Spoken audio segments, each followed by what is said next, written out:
नमस्कार, बहुत स्वागत है आप सभी का। मैं हूं आपके साथ नैना यादव, लेकर हाजिर हूं हमारा खास शो पूछता है इंडिया। बात हो रही है उस हिस्से की, दुनिया के उस हिस्से की जिसकी बर्बादी की कहानी आज किसी से छिपी नहीं है। उसके गृह मंत्री बयान दे रहे हैं कि किस तरह से उसका पूरा का पूरा इलाका बर्बाद हो रहा है उसकी नीयत और नीतियों की वजह से। आप समझ गए होंगे कि मैं किस देश की बात कर रही हूं। मैं बात कर रही हूं हमारे पड़ोसी मुल्क पाकिस्तान की। पाकिस्तान के गृह मंत्री का बयान पहले आप जरा सुन लीजिए, उनका क्या कहना है पाकिस्तान के गृह मंत्री मोहसिन नकवी। आप 10 साल बाद भी यहीं बैठे होंगे और इसी तरह तकरीर कर रहे होंगे और इसी तरह अपने मसले बयान कर रहे होंगे। इसने ऐसे का ऐसा रहना है, क्योंकि ये सिस्टम जिसके अंदर हम रह रहे हैं ये कोलैप्स कर चुका है। आप माने ना माने, आप एक चीज जो 70 साल से घसीट रहे हैं, मैं आज भी कहूंगा जमहूरियत हम सब चाहते हैं और मैं उसका सबसे बड़ा सपोर्टर हूं और रहूंगा। तो वैसे तो आप मोहसिन नकवी को जानते हैं, आपको याद होगा ये वही मिस्टर चोर हैं, पाकिस्तान के गृह मंत्री। हालांकि लेकिन पहली बार इन्होंने कोई बात सही सच कही है, कहा जा सकता है। पाकिस्तान के गृह मंत्री की बात आपने सुन ली। अब आपको मैं ये 4 तस्वीरें दिखा रही हूं, एक एक तस्वीर को जरा गौर से देखिएगा, जिनको देखकर आप पाकिस्तान के हालात को काफी हद तक समझ जाएंगे और आप समझ जाएंगे कि मोहसिन नकवी आखिर ऐसा क्यों कहते हैं। ये जो 4 तस्वीरें हैं, पहली तस्वीर में अगर आप गौर से देखेंगे तो पीओके में पाकिस्तान के बेशरम जवानों की दरिंदगी को बयां करती तस्वीर है, जो मासूम प्रदर्शनकारियों को मौत की नींद सुलाने भर से शांत नहीं होते, महिलाओं बच्चों के साथ में ज्यादती करने पर उतर आए हैं। जबकि अगली तस्वीर उस पीओके की ही बताई जाती है जहां पर कुछ लोगों ने पाकिस्तानी पुलिस के कुछ जवानों को बंधक भी बना लिया। हालांकि उनके साथ में उन्होंने पाकिस्तान की सेना जो व्यवहार करती वो नहीं किया। यहां पर पीओके की आवाम ने पाकिस्तान की सेना के साथ में इंसानों जैसा व्यवहार भी किया है। उन्हें पानी दिया, पानी पिलाया, बात की, और ये उनकी इंसानियत को दर्शाता है जो शायद पाकिस्तान की सेना की मर चुकी है। अब जो आप अगली तस्वीर देख रहे हैं वो पाकिस्तान की असलियत को बयां करती है। पाकिस्तान के गृह मंत्री ने खुद ही ये स्वीकार किया कि पाकिस्तान में पूरी व्यवस्था चौपट हो चुकी है। जबकि आखिरी तस्वीर तो पाकिस्तान की सेना की शर्मनाक हकीकत को बयां करती है। बलूचिस्तान और खैबर पख्तूनख्वा में पिट रही पाकिस्तानी सेना अब प्रोपेगेंडा वीडियो के सहारे अपनी इज्जत बचाने और लोगों के सामने खुद को बहादुर साबित करने की कोशिश में लगी है। ये तस्वीरों से ये तो साफ हो जाता है कि पाकिस्तान के हालात किस तरह से बद से बदतर हैं। एक और व्यवस्था तबाह, दूसरी ओर पिटती पाकिस्तानी फौज प्रोपेगेंडा वीडियो के सहारे इज्जत बचाती हुई नजर आती है, तो वहीं पीओके में जवानों की दरिंदगी भी जारी है। अब बड़े सवाल खड़े होते हैं, क्या शाहबाज और मुनीर पाकिस्तान के गृह मंत्री की बात को भी नकार देंगे? मिस्टर डिनाइल, क्या पाकिस्तान प्रशासन और सेना का मीडिया पर भी अब भारी दबाव है जो वो पीओके की सच्चाई दिखा ही नहीं पा रहा? क्या प्रोपेगेंडा वीडियोस के जरिए बहादुरी दिखाने वाली पाकिस्तान की सेना के सीडीएफ मुनीर के तमगे भी अब फिल्मी ही हैं? करेंगे चर्चा। खास मेहमानों का पैनल मेरे साथ में कनेक्ट हो रहा है, जल्दी से आपको मिलवा देती हूं। रक्षा विशेषज्ञ रिटायर्ड मेजर जनरल अनुज माथुर मेरे साथ में कनेक्ट हो रहे हैं। विदेश मामलों के जानकार संजीव श्रीवास्तव जी मेरे साथ में कनेक्ट हो रहे हैं। पीओके एक्टिविस्ट सोहेल काजमी मेरे साथ में कनेक्ट हो रहे हैं। पाकिस्तान से पत्रकार हैदर हयात खान भी मेरे साथ में कनेक्ट हो रहे हैं। आप सभी का इस चर्चा में बहुत स्वागत है। चर्चा की शुरुआत इस बार हैदर हयात खान साहब मैं आपसे करना चाह रही हूँ। मोहसिन नकवी के इस बयान के क्या मायने हैं, क्या कहा जाए? वो खुद कह रहे हैं कि जमहूरियत वो चाहते हैं हो, लेकिन सिस्टम इतना कमजोर है कि ये स्थापित नहीं हो सकता, भले दशकों बीत जाएं। बिस्मिल्लाहिर्रहमानिर्रहीम, बहुत शुक्रिया नैना। बिल्कुल मोहसिन नकवी साहब ने जिस इशू की तरफ तवज्जो दिलाई है और जो बुनियादी तौर पर उनका मकसद था वो ये था कि पाकिस्तान चूंकि एक बड़ा मुल्क है और यहाँ 25 करोड़ की आबादी है और यहाँ पर लोकल गवर्नमेंट्स का कोई बहुत अच्छा सेटअप नहीं है। तो जिस तरह हमने भारत में देखा एक अच्छा लोकल बॉडीज का सेटअप है और जो कंसिस्टेंटली चलता आ रहा है। यहाँ पर हुआ ये कि जब भी कोई गवर्नमेंट आई इक़्तिदार में, उसने अपनी मर्जी का लोकल गवर्नमेंट का सेटअप लाने की कोशिश की, जिसकी वजह से वो सेटअप उस तरीके से फ्लरिश नहीं कर सका और उसकी वजह से जो अवाम तक जो फायदे पहुंचने चाहिए थे वो नहीं पहुंच सके। तो बुनियादी तौर पर मोहसिन नकवी साहब ये मुकदमा लड़ रहे हैं कि पाकिस्तान को या तो एक बहुत बेहतरीन लोकल बॉडीज के सेटअप की जरूरत है ताकि जो फैसले का इख्तियार है वो निचली सतह तक जाए और अवाम को उसके फायदे पहुंच सके, या फिर हमें छोटे एडमिनिस्ट्रेटिव यूनिट्स बनाना होंगे। जिस तरह पंजाब एक बड़ा सूबा है आबादी के एतबार से, बलूचिस्तान रकबे के एतबार से एक बड़ा सूबा है, तो यहाँ पर छोटे एडमिनिस्ट्रेटिव यूनिट्स बने ताकि चीजों को एडमिनिस्ट्रेट करना और लोगों के मसाइल को हल करना वो कंपैरेटिवली आसान हो। चलिए हैदर हयात खान, आपने पहली बार मुझे लग रहा है कि ऐसी बात कही जिसमें मैं आपके साथ में सहमत हूं, कम से कम आपने इस बात को स्वीकार किया। लेकिन अच्छा एक बात मुझे बता दीजिए, जब आप भी इस बात को मानते हैं, आपके मिस्टर मिनिस्टर भी अगर इस बात को मानते हैं कि पाकिस्तान में लोकतंत्र जैसा दूर दूर तक नामो निशान नहीं है, मौका था ना पीओके में, अगर पीओके में जो दिखावे के चुनाव हुए उसको सही रूप में लोगों की आवाज सुनते हुए अगर दुरुस्त कराया जाता तो शायद हालात कुछ और बन सकते थे। मौका था, सरकार आपकी, सेना आपकी, नीतियां आपकी, फिर आखिर कहां पर कमी रह जाती है? अच्छा नैना, आजाद कश्मीर के अंदर जो इलेक्शंस हैं उनमें मसला ये नहीं है कि वो जो बाकायदा जो एक डेमोक्रेसी के तहत जो एक असूल और कवायद वाजे किए गए उनके मुताबिक नहीं हो रहा, बिल्कुल उन्हीं असूल और कवायद के मुताबिक वहां पर इंतखाबात हो रहे हैं। वहां पर मसला सिर्फ ये है कि कल-ए-दम ज्वाइंट अवामी एक्शन कमेटी, मुझे एक बात बताइए, दरअसल वैसे आपकी और मेरी जुबान में भी बड़ा अंतर है। आप बहुत क्लिष्ट अगर उर्दू के शब्दों का इस्तेमाल कर रहे हैं तो मेरे शायद दर्शक नहीं समझ पाए। मुझे भी बड़ा मुश्किल हो जाता है आपके कुछ अल्फाज को एब्जॉर्ब करना। नहीं, मैं ठीक है, मैं बस ये समझना चाह रही हूँ, आपने कहा कि आपके रूल्स एंड रेगुलेशंस के अनुसार इलेक्शंस हो रहे हैं, क्या इसको इसी रूप में समझू ना मैं? जी बिल्कुल, मैंने यही कहा है कि लेकिन क्या उन रूल्स एंड रेगुलेशंस में आवाम का खून बहाना भी लिखा है क्या? क्योंकि जो तस्वीरें सामने आई हैं वहां पर तो पोलिंग बूथ खाली नजर आए। अच्छा, मैं जल्दी से अब अनुज माथुर जी का रिएक्शन ले लेती हूँ इस पे। अनुज माथुर जी, जो बात यहाँ पर मोहसिन नकवी कह रहे हो, वैसे तो मतलब इनके मिनिस्टर हैं, लेकिन मुझे मोहसिन नकवी का वो चोर वाला अंदाज ही याद आता है, लेकिन शायद उन्होंने पहली बार कोई कायदे की बात कही होगी। मिस्टर नकवी ने जो बात यहाँ पर कही वो इस बात को स्वीकार करें, फिर कहाँ पर इतनी ज्यादा मुश्किलें आती हैं सर? क्या वहां पे सेना, वहां पर सरकार, इनके भी हाथों से चीजें बाहर जा चुकी हैं क्योंकि पता है कठपुतली सरकार है, कमान किसी और के हाथ में है? ना बिल्कुल। देखिए, सबसे पहले तो मैं आपको इतना बताना चाहता हूं कि पाकिस्तान एक ऐसा देश है जहां पर 4 डायरेक्ट, ये बात कई दफा कही मैंने, 4 डायरेक्ट बाउट्स मिलिट्री रूल की हो चुकी हैं। अयूब खान, याहिया खान, जियाउल हक और परवेज मुशर्रफ।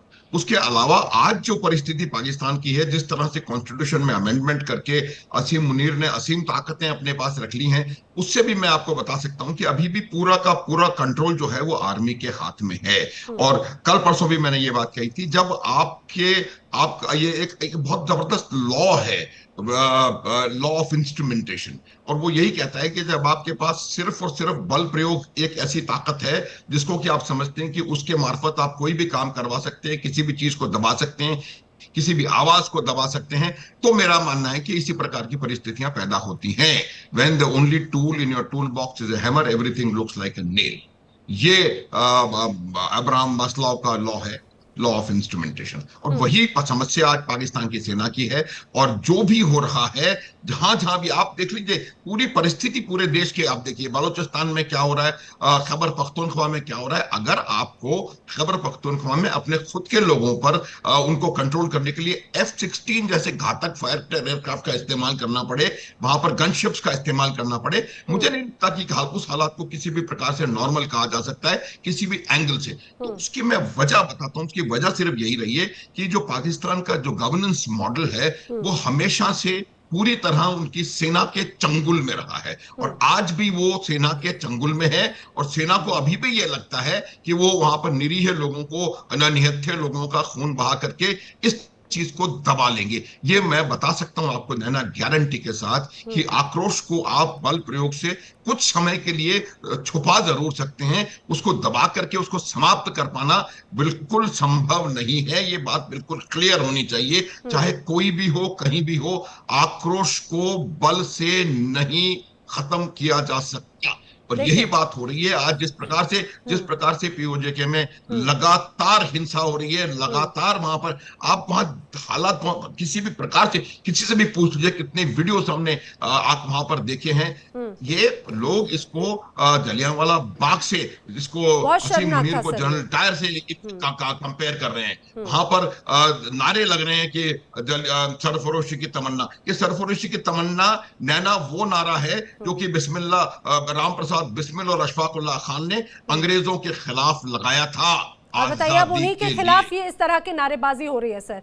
यही तो मैं बार बार कहती हूँ कि कितना अच्छा मौका था लोकतंत्र को स्थापित करने का, लेकिन लोकतंत्र को स्थापित करने की बजाय यहाँ पर पाकिस्तान की सेना और सरकार ने पीओके को कब्रिस्तान बना दिया। सोहेल काज़मी जी, यहाँ पर जो मोहसिन नकवी बार बार जो बयान देते हैं वो अपनी उन्हीं नीतियों को एक तरह से खुलासा नहीं कर रहे हैं क्या? और हैदर हयात खान जो कह रहे थे कि भाई शांतिपूर्वक चुनाव हो रहे हैं, क्या पाकिस्तान की नियति में ही, नीतियों में ही एक तरह से हिंसा लिखी हुई है? पीओके में बड़ा अच्छा मौका था, क्यों गवा दिया? नैना जी, आपको अतुल साहब गुड इवनिंग, नमस्कार। और भाई आपको गुड इवनिंग। और खूबसूरती से सोहेल जी शायद इंटरनेट का इशू है, मैं आपको दोबारा कनेक्ट करा रही हूँ। आपके इंटरनेट का इशू है, दोबारा कनेक्ट कीजिएगा सोहेल जी को।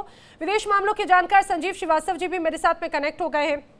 संजीव जी, आपका भी बहुत स्वागत है। मोहसिन नकवी का बयान आपने सुना, आपने देखा, वो खुद इस बात को स्वीकार करते हैं, क्या हुआ? और देखिए ये जो तस्वीरें हैं, मैं अपने दर्शकों को भी जो दिखा रही हूँ, ये पाकिस्तान की सेना के कुछ जवानों को, वहां पे रेंजर्स को लोगों ने बंधक बनाया था, पकड़ा था, लेकिन गनीमत यह है कि उनके साथ में इंसानों जैसा ही सहूलियत एक तरह से सलूक किया गया। ये एक बड़ी तस्वीर पेश करती है। जरा बताइएगा संजीव जी, मोहसिन जी क्या कहना चाहते हैं?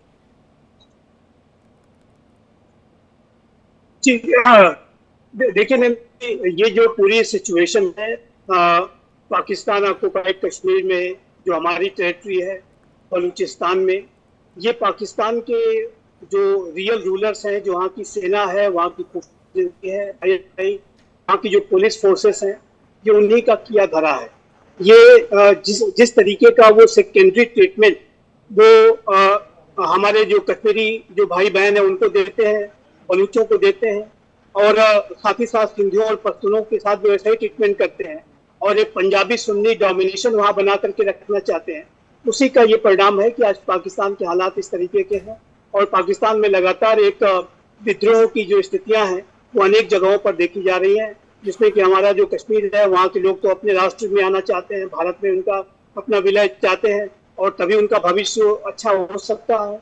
वो ये भी देख रहे हैं कि हमारा जो शासित जो जम्मू एंड कश्मीर है, जो उनका मूल स्थान है, वहाँ के जो लोग हैं, जो भारतीय उनके जो भाई बहन हैं, वो किस तरीके से लगातार उत्थान और विकास की राह पर आगे बढ़ रहे हैं। वंदे भारत ट्रेनें अब वहाँ पहुँच रही हैं श्रीनगर, और जाहिर है कि पूरे जम्मू एंड कश्मीर का जो कायाकल्प किया जा रहा है, लद्दाख का कायाकल्प किया जा रहा है। तो ये जो पूरी सिचुएशन है वो कश्मीरियों के अंदर एक जो उनका जो सपना है कि उनका भी भविष्य वैसा ही उज्जवल होगा, पाकिस्तान ऑक्युपाइड कश्मीर का जो भविष्य जैसा कि भारत के कश्मीर का है, और वो तभी हो सकता है कि जब भारत में उसका विलय हो। तो वो जो है उनके अंदर इस तरीके की भावना भी अब लगातार बलवती होती जा रही है। लेकिन जो वर्तमान समय की जो स्थितियां हैं, उसमें जो पाकिस्तान के जो पंजाबी सुन्नी डोमिनेशन वाले जो हुक्मरान हैं, वो हमारे कश्मीरियों के ऊपर भी दमन शोषण कर रहे हैं, बलूचियों के साथ भी ऐसा ही बर्ताव करते हैं, और यही पश्तूनों और सिंधियों के साथ भी ऐसा है। तो इसी वजह से पाकिस्तान के हालात लगातार उनके हाथों से निकलता जा रहा है। और ये जो जैसा कि आपने देखा कि जो बंगाली स्पीकिंग जो मुस्लिम पॉपुलेशन जो थी ईस्ट पाकिस्तान की, उसके ऊपर उर्दू को इम्पोज करना, और फिर उसके ऊपर जो एक दमन शोषण बर्बरता अत्याचार का जो एक बहुत काला अध्याय है, उसकी वजह से आप देखिए कि बांग्लादेश अलग हो गया, और बांग्लादेश में भी उन्होंने इसी तरीके का सेकेंडरी ट्रीटमेंट करने की कोशिश की थी, और उन्होंने बांग्लादेश को खो दिया, ईस्ट पाकिस्तान को खो दिया, और बांग्लादेश बन गया। तो उसी तरीके से यदि पाकिस्तान के हुक्मरान अपना व्यवहार ऐसे ही जारी रखते हैं, और इसी तरीके का जो सेकेंडरी ट्रीटमेंट अन्य आइडेंटिटीज के प्रति करते हैं, तो फिर ये पाकिस्तान तो कई भागों में विभाजित हो सकता है। कम से कम 4 भाग तो स्पष्ट रूप से दिखते हैं। तो ये जो पाकिस्तान के हुक्मरानों का ही किया धरा है, जिसका कि आज जिसकी स्थिति ये है कि अच्छा, हैदर हयात खान सबसे महत्वपूर्ण बात तो ये हो जाती है कि पाकिस्तान के हालात सुधरेंगे कैसे? पीओके में जिस तरह की बर्बरता है वो तो पूरी दुनिया देख रही है। अगर लोकतंत्र की बात है, बलूचिस्तान में क्या हो रहा है, खैबर पख्तूनख्वा में क्या हो रहा है, अपने ही लोगों पर कैसे गोलियां बरसाई जा रही हैं, अपने ही लोगों को आतंकवादी करार दे दिया जा रहा है। और सबसे महत्वपूर्ण बात यह कि भेड़ बकरियों के साथ में मुझे लगता है पाकिस्तान की सेना थोड़ा ज्यादा बेहतर बिहेव करती होगी, लेकिन पीओके की जनता के साथ में जो है वो तो पूरी दुनिया के सामने कैसे स्थापित होगा आपके लिए लोकतंत्र? देखिए नैना, इसमें कोई शक नहीं है कि आजाद कश्मीर में इस वक्त जो सिचुएशन है, पहली बात तो आप जैसे ही आजाद बोलते हैं तो मुझे लगता है आजादी की परिभाषा ही आपने बदल दी। अगर आजाद इसे कहते हैं तो बंदिशें, पाबंदियां आखिर क्या होती है मुझे तो ये नहीं पता, घुटन क्या होती है अगर आप इसे आजाद कहते हैं तो। लेकिन हकीकत यही है कि वो आजाद कश्मीर है, और वहां पर मैं समझता हूं कि आजाद कश्मीर की गवर्नमेंट ने हालात को सही तरीके से हैंडल नहीं किया। ये इतना बड़ा मसला नहीं था जितना बड़ा मसला तो पाकिस्तान की सेना कर रही थी ना हैदर हयात खान, पाकिस्तान की सेना हैंडल कर रही थी। ये आप लोगों का प्रोपेगेंडा है नैना, ये सिर्फ आप लोगों का प्रोपेगेंडा है। अभी आप जिनको ये जो आप विजुअल्स भी दिखा रहे हैं और जो आप लोगों को गलत गाइड कर रहे हैं कि ये पाकिस्तानी रेंजर्स के लोग हैं, मैं आपकी इत्तला के लिए अर्ज करती हूँ ये आजाद कश्मीर पुलिस के लोग हैं जिनकी आप ये वीडियो विजुअल्स आप साथ दिखा रहे हैं। तो ये आप लोगों का जो है ना पुराना अनुज मसला माथुर जी, है। क्या पाकिस्तान के इस कब्जे वाले इलाके में, पीओके में, पाकिस्तान की सेना का कोई रोल नहीं है क्या? जरा बताइएगा, फिर मैं सोहेल जी का रुख कर रही हूँ। जो बात यहाँ पर हैदर हयात कह रहे हैं। नैना, मैं बहुत छोटे छोटे में इसके जवाब दे दूंगा। देखिए, दो तीन चीजें आप नोटिस करिए। एक व्यक्ति जिसने, एक ब्रिगेडियर रैंक का ऑफिसर है, जिसने कि लाहौर में जो दमन चक्र चला करके वहां पर जिस चीज को तबाह करने की कोशिश की थी, बुचर ऑफ लाहौर कहते हैं, उसकी 5 जून को ये वहां पर हरकत शुरू हुई है और 9 जून की उसकी पोस्टिंग खास तौर पर कश्मीर में की गई ताकि वहां पर वो वही का वही काम वहां पर जाके कर सके। पहली बात। दूसरी बात, कश्मीर में आज की तारीख में ये माने या ना माने, मैं आपको गारंटी से बता सकता हूं, प्रमाणित प्रस्तुत किए जा सकते हैं कि कितने रेंजर्स वहां पर हैं और बाकी सूबों से कितनी पुलिस वहां पर भेजी गई है, क्योंकि इनको पता है कि वहां की पुलिस शायद भरोसा नहीं है ना वहां पर। एक सेकंड, कितने रेंजर्स के लोग हैं, कितनी फौज के जवान हैं, बताइए। आपने कहा मैं आपको गारंटी से बताता हूँ, मैं आपको पूछ रहा हूँ, मैं सवाल पूछ रहा हूँ आपको। आप मेरी गारंटी, आप बात सुनिए, आप अपना देखिए ना, डिप्लॉयमेंट कितनी है उसको आजाद कश्मीर में इस वक्त? आप हर बार डिबेट को एक कोने में लेके चले जाते हैं। कश्मीर की लोकल पुलिस की तादाद कितनी है आपको तो ये नहीं पता, आपको तो ये नंबर नहीं पता होगा कि आजाद कश्मीर की पुलिस की तादाद कितनी है। यहाँ पर एब्सोल्युटली लाइंग। इनको कुछ भी देखिए, आपको जो मसाइल है पाकिस्तान की अफवाज से, वो उनसे मैं बखूबी वाकिफ हूँ। सारी दुनिया आपका दर्द समझ सकती है जो गुज़िश्ता साल आपके साथ हुआ है। तो आप लिंक कीजिए। खान साहब, ये आप इस मुगालते से बाहर निकलिए, इस मुगालते से आप बाहर निकलिए। आपको बहुत बड़ा शक है, आपको बहुत बड़ा डिल्यूजन है, डिसइल्यूजन। और मैं आपको बता सकता हूं, 47 से लेकर के 2025 तक हर जगह मार खाई है आपने। हर जगह मार खाने के बाद आप इस तरह से बोल रहे हैं। हर जगह ऐसी पिटाई, ऐसी क्लॉबरिंग, ऐसी मार नूर खान को पब्लिश कर रहे हैं और आप लोग उनको हाईलाइट कर रहे हैं, आप लोग उनको। अरे हैदर हयात खान, अच्छा सुनिए, अगर आप पीओके की इतनी खैर खबर रखते हैं तो आपको ये तो बखूबी पता होगा कि पाकिस्तान के उस इलाके में जहां पर आपने जबरन कब्जा किया, उस इलाके में कितने वक्त से लोग प्रदर्शन कर रहे थे। वहां पर जो गोलियां बरसाते हुए नजर आए, रुक जाइए जरा, वो कौन सी वर्दी में थे? क्या वो लोग पाकिस्तान के हिस्सा नहीं है? या आप क्लियर कट कह दीजिए कि वो आपका हिस्सा नहीं है। एक इलाके में आप पाकिस्तान की सेना इन चुनावों को लेकर पैरामिलिट्री फोर्सेस की तैनाती सरकार कराती है, बड़ी संख्या में वहां पर मौजूदगी नजर आती है, बड़ी संख्या में वहां पर गाड़ियों की मूवमेंट्स नजर आती है। नकार देंगे आप उसे भी? वहां पर हमारी आर्म फोर्सेस आप लोगों को तकलीफ इसलिए दे रही हैं, वो वहां पर आजाद। अरे भाई साहब, हमें तकलीफ ना दीजिए, अपनी जनता को आराम दे दो। अरे अपनी जनता को आराम दे दो, वो तो हो नहीं रहा। Let me one line please, let me clarify। इनसे पूछ लीजिए वहां पे आर्म फोर्सेस के अलावा इनके आतंकवादियों के कितने अड्डे हैं, कितने ट्रेनिंग सेंटर्स हैं, कितने लॉन्च पैड हैं, कितने आतंकवादी वहां पर हैं। कि कितनी बार वहां पर जैशे मोहम्मद और लश्कर तैयबा के वहां पर जुलूस निकले हैं जो कि सरकार ने निकलवाए हैं पाकिस्तान की। आप क्या बात कर रहे हैं? ऑपरेशन सिंदूर या एयर स्ट्राइक के वक्त में हमने आधे से ज्यादा लॉन्च पैड्स को तबाह कर दिया, वो छुपाते रहे हैं, उसका आंकड़ा नहीं पता होगा हैदर हयात खान को। ऑपरेशन सिंदूर में वही हुआ। अच्छा, मुझे जल्दी से सोहेल काज़मी जी, जिस तरह की पीओके की तस्वीरें सामने आई, ये कहा जा रहा है हैदर हयात की तरफ से कि पीओके में तो पाकिस्तान की सेना का नामो निशान नहीं है, फिर ये कत्लेआम कौन मचा रहा है? यहाँ पर जो बुचर ऑफ लाहौर हैं, आखिर उनको ब्रिगेडियर फायक अयूब, आखिर वो कौन है? उनकी तैनाती क्यों की गई? वो गए 2 महीने के अंदर, वहां पे खून खराबा क्यों शुरू हो गया फिर? देखिए नैना जी, पहले तो गुड इवनिंग आपको भी और जनरल साहब को भी और मेरे भाई श्रीवास्तव साहब को भी और हैदर हयात साहब को अस्सलाम वालेकुम इस जम्मू कश्मीर के की तरफ। दूसरी बात ये, इनका बहुत अच्छा ये था कि लोकल बॉडीज के बारे में सोचना शुरू किया है। बहुत खूबसूरती से उन्होंने बोला। देखिए 77 इयर्स के बाद एक मुल्क ये सोच रहा है, उनका होम मिनिस्टर ये सोच रहा है कि आज तक हम नाकाबिल थे, अब हमने डिसेंट्रलाइजेशन बारे में सोचना शुरू किए। तो आप देखिए हमारे यहाँ तो हर साल म्युनिसिपल इलेक्शन और पंचायत इलेक्शन और हर स्टेट में, जम्मू कश्मीर में नहीं, हर हिंदुस्तान के हर हिस्से में, और सेंट्रल स्पॉन्सर स्कीम्स के तहत गुल्ली डंडा से लेके बिलियर्ड्स और स्कॉच तक की ग्राउंड जो है वो म्युनिसिपल कॉर्पोरेशन और पंचायत जो इलेक्शन उनके माध्यम लोगों के लिए बड़ी है। ये बहुत खूबसूरती बात है कि डिसेंट्रलाइजेशन ऑफ पावर की बात इन्होंने मान ली। जब डिसेंट्रलाइज ही नहीं करना आपने, जमहूरी निजाम को आपने बनने ही नहीं देना और आपकी सरकारें इंस्टॉल्ड होंगी। नवाज शरीफ ये कह रहे हैं, जो 3 बार पाकिस्तान का प्राइम है, इलाज करवा कह रहे मुझे याद दीजिए यूके का प्राइम मिनिस्टर। तो आप समझ सकती हैं उस मुल्क में पॉलिटिकल रिसेशन है, चेहरे खत्म हो रहे हैं। अब नया पौंध जो है वो शायद सियासत में आ नहीं रही है। तो ये अनफॉर्चुनेट है उस मुल्क के लिए जो हमसे अलग हुआ। कैसे आएगा? क्योंकि आतंकी संगठन घोषित कर देते हैं आवाज बुलंद करने वालों को।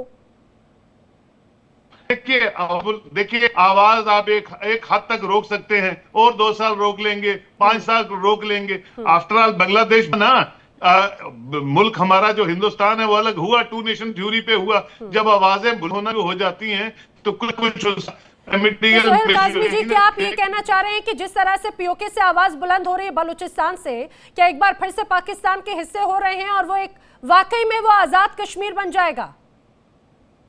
हम दुआ करते हैं कि ना हो, लेकिन जो सूरत देखिए वो 3 बांग्लादेश आने वक्त हम ना हो उस दुनिया में, लेकिन जरूर बने। हैदर हयात खान, देखिए हो सकता है पीओके की आवाम ये बात चाह रही हो, क्योंकि जब 14 अगस्त मनाया जाता है पाकिस्तान तो उसे स्वतंत्रता दिवस मनाता है, लेकिन पीओके की आवाम उसे ब्लैक डे के नाम से मनाती है। क्या एक बार फिर से टुकड़े होने की कगार पर है और वो टुकड़े करने के लिए जिम्मेदार कोई और नहीं, पाकिस्तान की सेना और सरकार है? देखिए नैना, आप लोगों को आदत है हर चीज को गलत अंदाज में पेश करने की। आपको मैं याद करवाता चलूं कि 14 अगस्त को जब पूरे पाकिस्तान में आजादी का जश्न मनाया जाता है तो पाकिस्तान के बाकी सूबों की तरह आजाद कश्मीर में भी जश्न मनाया जाता है। और ना सिर्फ आजाद कश्मीर में, मकबूजा कश्मीर के अंदर भी पाकिस्तान के हक में जो है वो रैलियां निकलती हैं। तो ये सोहेल साहब यहाँ पर बैठकर जो भाषण दे रहे हैं, आई डोंट नो इनको क्या मसला है। मैं समझ सकता हूँ इनकी तकलीफ के, ये यहाँ पर बैठकर ऐसी क्या वजह है, ये तो बता दीजिए कि कोई खुशियां मनाएगा। सवाल किया है आपने, सवाल किया, आप जवाब सुन लिए, बता दीजिए। जवाब सुनिए। आपने पहले भी यही किया था, जब आपसे चीजें एब्जॉर्ब नहीं होती ना तो फिर आप अरे भाई साहब ऐसे कोई तर्क दे दीजिए। मैं तो बोल रही हूँ ऐसी कौन सी वजह है कि लोग खुशियां मनाएंगे 14 अगस्त की? अफसोस इस चीज पर है कि यहाँ पर बैठकर आप पाकिस्तान के इंटरनल इश्यूज को डिस्कस कर रहे हैं। आपको वो जो मोदी के मंत्रिमंडल के वो लोग वो क्या दिखाई देते हैं जो कॉकरोच जनता पार्टी को पाकिस्तान स्पॉन्सर्ड और आईएसआई के एजेंट कहते थे। जो आपके लीडर ऑफ मैं आपको जरा दुरुस्त कर दूं हैदर हयात खान, सुनिए, जिन्होंने तर्क दिया, जिन्होंने ये बातें कही, हिंदुस्तान में ना सुप्रीम कोर्ट प्रणाली है, हिंदुस्तान में मीडिया एक्टिव है और उसके बाद में उसका प्रभाव नजर आया। पीओके की तुलना आप जंतर मंतर से तो बिल्कुल ना करें। को तकलीफ है आपके यहाँ तो सुप्रीम कोर्ट का कोई इतनी ताकत नहीं है। तो नैना पहले अपना घर सुधारिए, बंगाल में जाओ, सीख लीजिए, बांग्लादेश देख लो, किसी और की। बाकी जहां तक बात है पाकिस्तान की तकसीम की, आपका ये ख्वाब कभी शर्मिंदा ताबीर नहीं होगा। आप अलबत्ता 1, 2, 3 ये बात हैदर हयात खान 1971 में भी कही थी यही बात 1971 में भी आपके जैसे लोग बक रहे थे और है। अभी भी वही कह रहे हैं, और आने वाला समय दिखा देगा। 14 अगस्त बहुत सबसे ज्यादा दूर नहीं है, महत्वपूर्ण आप बात है देख ना, लेना। मुझे लग रहा है हिंदुस्तान की ख्वाहिश होती तो कब के वो कंट्रोल में आ जाता। संजीव श्रीवास्तव जी, हिंदुस्तान के पास में अपने खुद के मसले, इतनी बड़ी आबादी है, वो हम उसको अपने तरीके से कंट्रोल कर ले। कल ही राणा सनाउल्लाह खान का हमने बयान सुनाया, वो कह रहे हैं कि भाई ये जो पीओके में जो लोग आए हैं ये वो जिहादियों के तौर पर जिन्हें हमने तैयार किया था, ये वो हैं, अब हमारे लिए मुसीबत का सबब बन गए। देखिए नैना जी, अब भारत से पाकिस्तान की कोई तुलना नहीं है, और भारत एक विश्व की बड़ी महाशक्ति है, और भारत ने अपने राष्ट्र का निर्माण किया है। भारत में अनेकों आइडेंटिटीज रहती हैं, और जाहिर है कि एक मल्टी कल्चरल और डाइवर्स कंट्री है, लेकिन उस विविधता में, उस अनेकता में एक बहुत ही संकल्पबद्ध एकता है। और ये जो भारत है वो लगातार सशक्त और मजबूत होता जा रहा है, क्योंकि हम सभी का सम्मान करते हैं। सबका साथ, सबका विकास, सबका प्रयास, सबका विश्वास, इस भावना के साथ हम आगे कार्य करते हैं। और हम किसी के साथ सेकेंडरी ट्रीटमेंट नहीं करते, जैसा कि पाकिस्तान में हमारे कश्मीरियों के साथ, बलूचों के साथ, सिंधियों के साथ, पश्तूनों के साथ होता है। और शियाओं के साथ भी वो जो पंजाबी सुन्नी डोमिनेशन वाला जो सेकेंडरी ट्रीटमेंट है वो दिख जाता है। अहमदियाज वगैरह का तो आप बात ही छोड़ दीजिए कि उनके साथ क्या इस तरह का होता है। तो ये जो पूरी सिचुएशन है, वो पाकिस्तान के हुक्मरान, जाहिर है कि उनके अंदर राष्ट्र निर्माण की तो भावना है नहीं। और इसका जो सबसे बड़ा जो अगर कल्प्रिट है पाकिस्तान की जमहूरियत का, जो कि उसने हमेशा उसको कमजोर करके रखा, तो वो पाकिस्तान की सेना और खुफिया एजेंसी ISI है, जिसने कभी भी पाकिस्तान को, की जमहूरियत को, लोकतंत्र को पनपने नहीं दिया। अगर कोई लोकतंत्र का नेता खड़ा होता है तो वो जेल में भेज दिया जाता है। अभी आज के डेट में अगर बात करें तो इमरान खान पाकिस्तान के सबसे अधिक लोकप्रिय नेता है, लेकिन वो कहाँ पे है? वो जेल के अंदर बंद है। और पहले के जो लोकप्रिय नेता थे, चाहे बेनजीर भुट्टो रही हो, चाहे उनके पिता, उनके वालिद जो है जुल्फिकार अली भुट्टो रहे, उनके साथ क्या आशु आप जानते हैं। तो ये जो पूरी जो पाकिस्तान के हुक्मरानों का जो एक बहुत ही नकारात्मक रवैया रहा है, उससे पाकिस्तान लगातार जो है विखंडन की तरफ बढ़ रहा है। इस बात पे कुछ रिएक्ट करें हैदर हयात जी। और जहां तक देखिए, जहां तक कश्मीर की बात है, तो ये गुलाम कश्मीर है। वो गुलामी की अवस्था में जो लोग हैं वो पाकिस्तान ऑक्युपाइड कश्मीर के, इसको आजाद करना ये बहुत बड़ा छलावा आप करते हैं। ये छलावा बंद कीजिए। यदि आप उनके साथ इतनी आजादी की बात करते हैं तो सबसे पहले उनको बेसिक कम्युनिटीज उनको क्यों नहीं देते?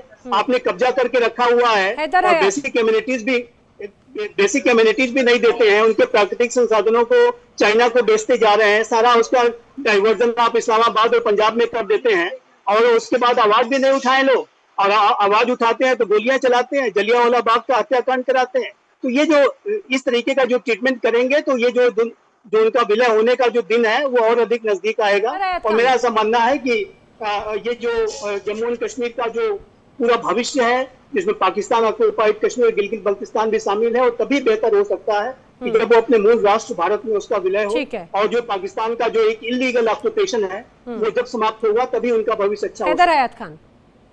पहली बात तो ये कि जो इन्होंने बातें की हैं, इसमें 99.9% प्रोपेगेंडा है। जो एक बात दुरुस्त है वो ये है कि वहां के लोगों के जो इश्यूज हैं उनको बिल्कुल एड्रेस किया जाना चाहिए। और मैं तो खुद इस चीज के बारे में भी कहते थे। सर एक सेकंड, मैंने आपका सारा प्रोपेगेंडा सुना है। आपका प्रोपेगेंडा सुन लिया मैंने। प्रोपेगेंडा आपका बहुत पहले से चल रहा है। इस पाकिस्तान के समय में भी यही कहते थे, और उसका परिणाम क्या हुआ? आपका प्रोपेगेंडा सुन लिया। दूसरा, अभी यहाँ पर जनरल माथुर ने तथ्य रखे हैं, फैक्ट रखा है, उसको यदि आप रियलाइज नहीं करेंगे तो बहुत बड़ी गलती करेंगे। रियलाइजेशन, जो हमारे इश्यूज हैं हम बिल्कुल उनको रियलाइज कर रहे हैं और उनको बेहतर करने की कोशिश की जा रही है।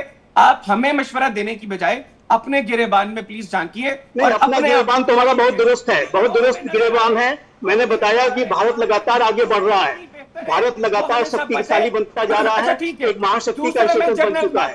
आप तथ्यों को तोड़े मरोड़े नहीं, तथ्यों पर बात कीजिए, फैक्ट पे बात कीजिए।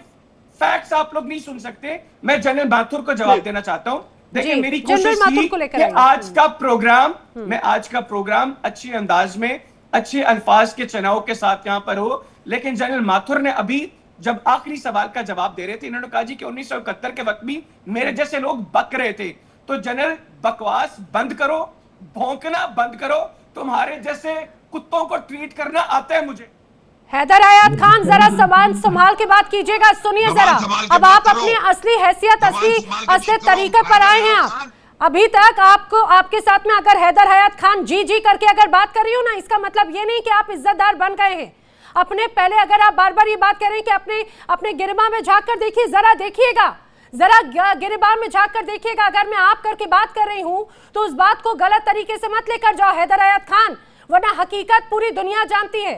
ना मैं आपके जैसे शब्दों का इस्तेमाल करना चाहती हूँ, ना ही मैं आपको आईना दिखाना चाहती हूँ। आईना दिखाने के लिए आपकी आवाम है जो दौड़ा दौड़ा कर मारती है ना, समझ में आ जाता है उसे। जरा हैसियत देख के बात कीजिएगा। मेरे एक डेजिग्नेटेड गेस्ट के साथ में रिटायर्ड आर्मी ऑफिसर के बारे आप लोगों की हैसियत नहीं है उनका सामना करने की। अनुज माथुर जी। देखिए नैना, मैं आपको बिल्कुल सही बात बता रहा हूं। आज हालात पीओजेके में एग्जैक्टली वही हैं जो 1969, 70, 71 में बांग्लादेश में थे। उस समय के ईस्ट पाकिस्तान में इन लोगों को पता नहीं चल रहा है, जिस प्रकार का अत्याचार वहां हुआ था एग्जैक्टली वही यहां पर हो रहा है। और जिस प्रकार की भाषा ये प्रयोग करते हैं उससे इनका अपना कैरेक्टर नजर आ रहा है मुझे।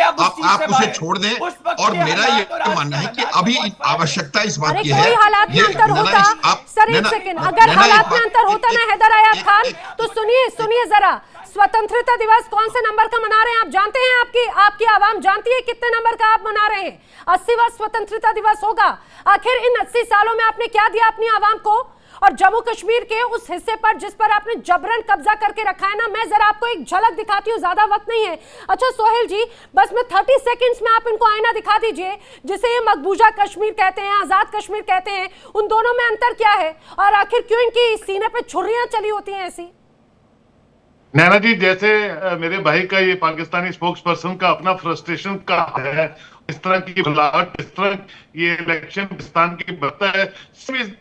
Pakistan establishment and the Pakistan people are suffering for their all wrongdoings since 77 years. मैं इस पे कोई मुझे दुख नहीं होता है।